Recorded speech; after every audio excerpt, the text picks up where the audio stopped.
تو بخشش مانگ یا نہیں مانگ، تو 70 مرتبہ بخشش مانگ، اللہ ہرگز نہ بخشے، کیونکہ اس نے اللہ اور اس کے رسول کے حکم کی خلاف ورزی کی ہے۔ یہ اتنی سی آیت ہے۔ اب یہ خوفناک ہے جو اللہ تعالیٰ کہتے ہیں قرآن اگر میں کسی پر نازل کر دوں تو اوت پاڑ پھٹ جائے گا، یہ اس طرح خوفناک ہے۔ اگر اس کے ساتھ ملاوٹ کر لو، یعنی کہ چینی ملا کر لذیذ بھی کر سکتے ہو، آپ یہ بھی کہہ سکتے ہو کہ یہ فلاں ٹائم تھی، فلاں تاریخ تھی، اللہ کے رسول نے جنازہ پڑھایا تو ایت نازل ہوئی، وہ تاریخ ختم، یہ ایت بھی ختم ہو گئی، ایکسپائر ہو گئی۔ اس کے علاوہ یہ آگے چلی نہیں ہے، اس کے آگے مفتی کو اختیار دیا گیا ہے کہ تو بخشش مانگ لے، تیرا چانس ہے۔ اب یہ آگے اس کی بات ہے۔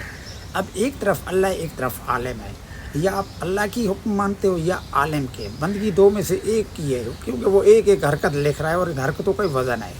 کیونکہ کوئی کوٹ سزا یا انعام اعمال کا دیے تھے، اعمال حرکتوں، زبان، ہاتھ، پاؤں، ناک، ٹانگ جو حرکتیں دے رہے ہو اس کو ہوتا ہے، توڑا جاتا ہے۔ اب آپ کی مرضی ہے، اس کو ایکسپائر کر لذت موج مستی میں گھومو یا خوف زدہ کرو، تو یہ ایت چل رہی ہے، کیونکہ وہ سپریم لا ہے اس کوٹ کا، جب عدالت آئے گی تمہیں پتہ چل جائے گا یہ ایت ایکسپائر ہو گئی تھی، یہ تمہارے اوپر بھی لاگو ہوتی ہے،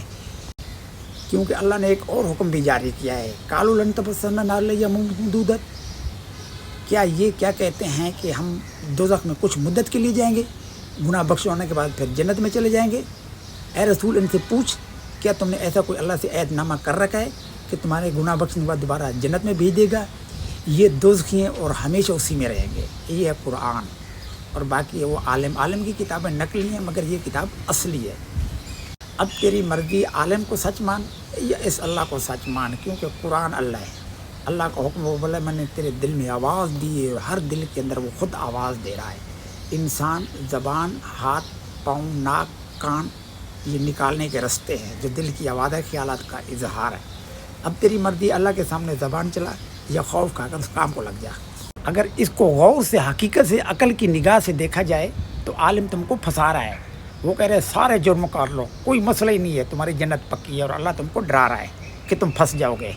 کیونکہ جب کورٹ میں پہنچو گے تمہارے کو سارے جرم وہاں نظر آ جائیں گے، پھر اس وقت تم پچھتاؤ گے، اس وقت تمہارا ٹائم ختم ہو چکا ہوگا۔